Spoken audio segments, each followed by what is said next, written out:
Faisons un calcul simple. Vous avez une truie Nema ou bien Topic, qui sont les deux races que je vous recommande déjà. Ça, on est dans l'élevage des porcs. Alors, ces deux truies ont la capacité de vous donner au moins 12 porcelets par mise bas. Alors, imaginons que vous avez fait un taux de sévrage de 80%. À la fin, vous avez 10 porcelets par truie. Et moi, personnellement, je vends les porcelets à 50 000. Ça veut dire, pour les deux mises bas, vous avez 20 porcelets. Ça vous fait un chiffre d'affaires d'1 million de francs CFA par an. Puisque vous avez deux mises bas, par mise bas, vous avez 10, ça fait 20, 20 fois 50 000, ça fait 1 million de francs CFA. C'est quoi la consommation alimentaire d'une truie sur un an? Alors, une truie par jour me consomme ici à peu près 3 kilos, la moyenne, c'est-à-dire de 0 à 1 an. 3 kilos. Alors, sur 365 jours, ça fait à peu près 3 fois 365. En tout cas, on est autour d'une tonne. Et je fais la tonne d'aliments ici à 300 000. Donc, 300 francs le kilo. Ça se comprend. Je ne produis aucun ingrédient, ni le maïs, ni le soja, ni tout ça. Donc, ça veut dire globalement quoi? Une truie Topic au large roy peut me donner 1 million contre un investissement brut de 300 000. Là, je ne mets pas en évidence le bâtiment, je ne mets pas en évidence la location du site, je ne mets pas en évidence le porcher et le transport, tous les autres éléments que vous pouvez imaginer. Ça veut donc dire quoi? Ça veut donc dire que vous pouvez facilement faire un investissement de 500 000, intégrant donc tous ces paramètres et au retour, gagner 1 million de francs CFA. Et donc, l'élevage des porcs est rentable à 100%. Ça, je crois qu'on comprend. Dans la vidéo d'aujourd'hui, je compte vous donner 5 détails qui vous permettent d'augmenter votre mise bas. Parce que quoi? Au lieu de faire une mise bas de 12, imaginez si on avait fait 22, imaginez si on avait fait 24. Et donc, clairement, le premier indice de votre élevage en termes de rentabilité, c'est le nombre de mises bas. Dans cette vidéo, je vous enseigne donc des stratégies que j'ai mis en place pour pouvoir faire des mises bas de minimum 10, 12, 14 et j'ai même récemment eu une mise bas de 16. Et donc, je suis en train de travailler avec ces mêmes stratégies pour avoir 22. Salut à toi et bienvenue sur la chaîne. Je suis Kana Ivari. Sur cette chaîne, je te parle d'agriculture, d'élevage, tout ce qui est technologie agricole. Petit coucou à mes amis de Brazzaville et Kinshasa. On est en train de créer une pépinière sur place et ce n'est que sur commande. Ça veut dire que vous voulez créer un verger ou une plantation de peu importe. Dans la description, vous avez une liste des produits que nous allons faire, des cultures que nous allons faire. Alors, vous passez tout simplement voir nos responsables à Brazzaville, prenez une convention avec eux, passez une réservation, un contrat par rapport à une certaine quantité, des choses que vous voulez prendre. Et nous, on va vous définir la durée et la date de livraison. Vous allez payer le reste à la fin ou bien pendant que vous récupérez les plantes. Donc, voilà le deal après mon voyage à Brazzaville, de tout ce que j'ai découvert et tout cela. Donc, ne vous en dites plus, les plantes ne sont pas disponibles, mais les plantes seront disponibles à Brazza. J'ai choisi de faire cette vidéo parce que j'ai une porcherie ici qui sera bientôt pleine. Je dois construire une autre ou bien je suis en train déjà de construire une autre. C'est la troisième porcherie ici en Balmayo, ça déjà vous le savez. La toute première là en haut, la deuxième est là en dur.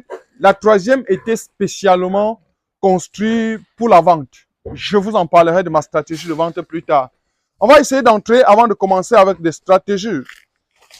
Donc ici, c'est, comment je vais appeler ça? L'extension de la ferme, tout simplement. Donc, les techniciens sont encore en train de bousculer et je continue toujours en planche pour des raisons inconnues.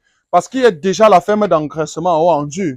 Voilà, donc on va essayer d'entrer pour que vous découvriez avec moi les 5 stratégies qui me permettent d'avoir des mises bas de minimum 12.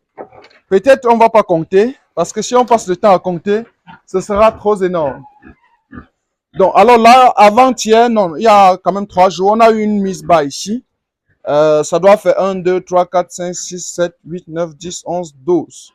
12, peut-être 13. Donc, voilà. C'est tellement intéressant de le savoir. Et ici, déjà, les deux loges, c'est la même mise bas. Donc, vous pouvez très clairement voir que c'est la même âge. Donc, là, on a 6 plus 2, ça fait 7. Ah, attention, on a 5. Et puis, ici, on a 5 également. Ça fait que pour cette même âge, on a eu une mise bas de 10. Non, il y a le dernier ici de même âge. Donc, ici, on a aussi même âge. Ça fait plutôt 11. Donc, en réalité, la mise bas était 12, mais j'ai perdu 1 en tout cas, parce que ça existe toujours. J'ai perdu 1. Ce qui fait qu'en ajoutant avec le 1 ici, on est à 12. Alors, ceux-ci, c'est également une autre mise bas. Donc, ceux qui ont l'âge un peu inférieur, là, ils sont à 60 jours. Donc, on a clairement aussi, je crois, 11 aussi. En tout cas, j'ai plus jamais fait de mise bas de moins de 10 ici. Et si vous êtes éleveur, le premier indice qui vous permet de savoir si votre élevage sera rentable ou pas, c'est le nombre de porcelets à la mise bas. Et là, je vous donne 5 stratégies pour pouvoir réussir cela. Donc, sans plus tarder, on va commencer avec cela. Premier indicateur, c'est le choix de la race. Mais imaginez que les races que j'utilise ici sont clairement des hybrides, mais des fois aussi, ce sont des races pures, bien sélectionnées. Alors là, j'attends une mise bas de 16. Il n'y a rien à faire. Donc, il n'y a rien à faire. Alors, vous devez bien choisir une race. Et parmi les races que je vous conseille, vous avez majoritairement Topic, qui a servi d'introduction. Vous avez Nema, vous avez Lageroy et vous avez Landras. Quoique ici, je préfère deux fois que mes mâles soient les Duroc parce qu'ils sont bien de bons cogneurs. Voilà, donc ça, c'est vraiment le premier critère. Si vous voulez augmenter vos taux de mise bas, assurez-vous de bien choisir la race. Si vous ne choisissez pas une bonne race, vous ne vous en sortirez pas. Il y a beaucoup d'autres races telles que Pietrin, Spliquaki, bref, n'entrons pas dans des détails. Assurez-vous d'avoir une bonne truie, un bon mâle pour le croisement. Et là, vous êtes sûr de faire un chiffre d'affaires très intéressant. Deuxième indicateur de performance, c'est le nombre de tétons. Est-ce que les gens comprennent? Si vous devez calibrer vos truies, vous devez pouvoir examiner le nombre de paires de mamelles qu'une truie a avant de vous engager. Alors, c'est quoi le rôle? Parce que imaginez une truie qui met bas et puis elle n'a que 5 ou 6 mamelles. Alors, elle va faire comment pour téter tous les 22 porcelets? Donc, le conseil que je puisse vous donner, si vous-même vous allez acheter une truie chez quelqu'un, c'est de choisir la truie ayant le plus grand nombre de tétons possible.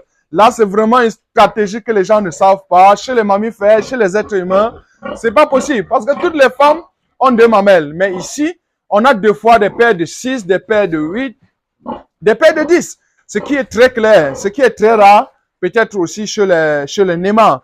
Mais, si vous n'avez pas une truie aussi assez intéressante comme celle-ci, qui a, je crois ici, c'est une paire de 8 ou même 10. Alors, avec le nombre de petits qu'on puisse avoir, vous ne vous en sortirez pas. Donc, vous aurez de très grandes paires. Donc, sur les 12 que j'ai eu avant-hier, je crois que j'aurai maximum 1 ou 2 comme paires. Voilà, donc là, c'est clair. Donc là, c'est le deuxième indicateur. J'espère qu'à la fin de la vidéo, vous allez demander mon numéro Orange Money pour me faire une bière. Parce que c'est quand même rare que les gens vous partagent ce genre de conseils. Troisième indicateur, il faut croiser la truie au moins 2 fois. Ah oui, c'est pas comme chez les êtres humains où un but sort. C'est-à-dire que une fois c'est bon, mais ici très généralement, ce que vous devez faire, c'est que la période de chaleur chez la truie fait 2 fois 3 jours. Pendant les 3 jours, si vous êtes bon porcher, vous devez croiser votre truie tous les 3 jours. Ça veut dire quoi? Ça veut dire que dès que vous savez que votre truie est en chaleur, alors le matin, vous l'amenez chez le mâle et vous faites 30 minutes chez le mâle, 30 à 45 minutes. Et le lendemain, vous l'amenez encore chez le mâle, il fait encore 30 à 45 minutes. Après encore, vous l'amenez chez le mâle, 30 à 45 minutes. Voilà. Donc, on peut estimer que cette truie est en chaleur, mais je vous donnerai encore un conseil très important d'ici la fin. Ce n'est pas vraiment la raison pour la croiser déjà. Donc, le troisième conseil, c'est vraiment de croiser la truie au moins 2 fois.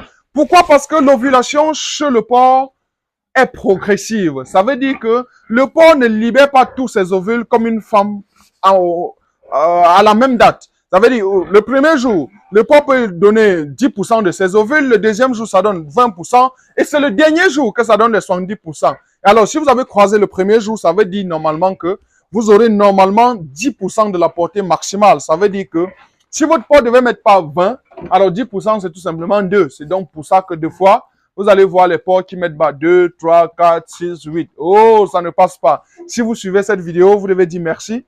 Merci parce que je vous donne tous les secrets nécessaires pour faire pas mal de trucs.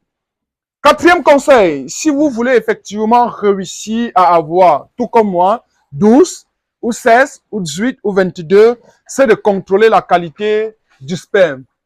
J'ai pas une très bonne connaissance sur le sperme humain, mais chez le porc, je sais que plus le porc passe dans des exercices de croisement, moins il est efficace.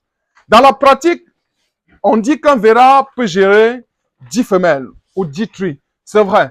Mais l'expérience que j'ai eue ici, c'est que il serait davantage intéressant de donner pour un mâle juste 5 femelles. Et assurez-vous que la femelle et le mâle ne passent pas toute la journée ensemble. Sinon, le mâle va passer toute sa journée à vouloir monter sur sa femelle. Ce qui fait que tout le temps, son sperme va sortir et du coup, le sperme ne sera plus de très bonne qualité. Et donc, concrètement, ça veut dire que si vous voulez avoir une bonne fécondation pour le porc, assurez-vous que votre mâle a une qualité de sperme très intéressante. Si la qualité de sperme est bonne et si vous faites 2-3 croisements, mon conseil pour terminer, ce sera tout simplement que pendant que la femelle est en chaleur, premier jour, vous la mettez avec le mâle 30 minutes.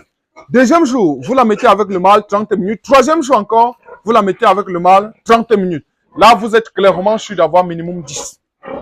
Dernier conseil, pour pouvoir réussir à avoir une portée très excellente, c'est définir le meilleur timing de croisement. Alors, vous allez bien voir que les porcelets sont 60 jours, mais de l'autre côté, je crois on est à 4-5 mois déjà, 4-5 mois. Et presque tous les truies sont déjà en chaleur. Voilà, donc vous pouvez constater, presque tous les truies sont déjà en chaleur. Alors, ce que vous devez comprendre, c'est que pour croiser une truie, assurez-vous qu'elle a minimum 7 à 8 mois. Pourquoi? Parce que si vous croisez des petits truies, tout comme ici, je les appelle des petits truies, même quand les gens les croisent en disant que c'est des prêts à croiser. Si vous croisez des truies pareilles, ce que ça va faire, c'est que la portée serait autour de 5, 6, 7, 8. Oui, ça, on est d'accord. Mais toutes les portées seront presque la même chose, en ajoutant peut-être de 2. Ça veut dire que les petits pareils vont vous donner peut-être 6. Au deuxième tour, ça vous donne 8. Au troisième tour, peut-être ça vous donne 12. Ce qui n'est pas évidemment bon. Donc, attendez que vos porcs ont à peu près 100 kilos. Peut-être un peu plus. 120 kilos, 130 kilos. Avant que vous passiez au premier croisement. Vous êtes sûr que une truie pareille vous donnera 12 au premier tour, 16 au deuxième tour, 20 à 22 au troisième tour. Et ça va rester comptant jusqu'à 5-6 tours. Donc, voilà la stratégie que vous devez utiliser pour augmenter votre portée. Ne vous dites pas que non, votre porc est en train de trop manger, il faut déjà la croiser pour que ça donne des petits, pour qu'on vende. C'est le mauvais conseil qu'on peut vous donner. Dernier conseil bonus, si vous voulez réussir à augmenter votre portée, augmentez aussi la qualité de votre aliment. Faites votre aliment un peu quand même cher. Ajoutez du concentré, ajoutez du soja, ajoutez du maïs et diminuez davantage le son, diminuez l'arachide et autres. Donc, à dire vrai, si vous respectez tout ceci, vous pouvez passer d'un chauvetel. Ici, j'avais commencé à l'époque avec 5, ça vous le savez. Et j'avais 4 femelles contre un mâle. Et directement, les 5 ont mis bas 40. Bon, en tout cas, les 4 femelles. Donc, j'ai fait un taux de sévrage, ce qui m'a renvoyé à 40. Après les 40, j'ai fait une sélection d'à peu près 9 trucs que j'ai recroisés. Je ne vous en dis plus le chiffre parce que directement, il y avait au-delà des 9 que j'ai sévrés pour croiser plus tard. Il y avait encore les 4 qui devraient encore mettre bas d'ici les 6 prochains mois. Ce qui fait que très rapidement, en moins d'un an et demi, je suis allé de 5 porcs à 100 porcs. Et aujourd'hui, malgré le fait qu'on a vendu un peu plus de 40 pendant les fêtes, on a encore à peu près 150. Parce que cette ferme-ci a 50, la grande ferme a à peu près 50, et la première ferme qu'on avait construite ensemble il y a 3 ans a aussi à peu près 50. Donc, je fais cette répartition pour équilibrer un certain nombre de choses. Je vous dis merci parce que vous avez suivi la vidéo jusqu'ici. J'espère que ça vous aide à prendre une décision dans votre élevage. Et aussi, je crois pouvoir vous dire que j'ai démarré les séries de vente des porcs prêts à croiser ici. Et vous pouvez déjà passer les différentes commandes. Je vous donne le timing, je vous donne les races et je vous donne le guide pratique que j'ai conçu exclusivement pour l'élevage des porcs. Un milliardaire de chez nous disait, qui possède une truie est sur la voie du milliard. J'espère que ce soit une vraie vérité. Même comme dès le départ, je me suis lancé sur l'élevage des porcs dans le seul but d'avoir du lisier pour pouvoir fertiliser mes champs. Je reste focalisé sur l'objectif, la culture d'avocat, mais à côté de ça quand même, il y a pas mal de trucs y compris l'élevage et autres, qu'on peut en profiter. Donc, c'est pour ça que je suis en train d'estendre cette ferme, parce que désormais, on aura un peu plus de 100 porcs par porcherie. Ça veut dire que je suis en train de calibrer pour pouvoir avoir 300 porcs. Normalement, d'ici peut-être juin, juillet, août, septembre. En tout cas, avant décembre. Parce qu'en décembre 2024, je compte en vendre 100 au-delà des ventes quotidiennes. Dans une prochaine vidéo, je pourrais vous parler de mes stratégies de vente parce que c'est aussi assez utile. Vous devez comprendre que, OK, si vos pommes mettent bas 20, il faut aussi les vendre. Et donc, je vous parlerai de mes stratégies de vente. Merci d'avoir suivi jusqu'ici. C'était Canal Évariste et je vous dis rendez-vous très bientôt.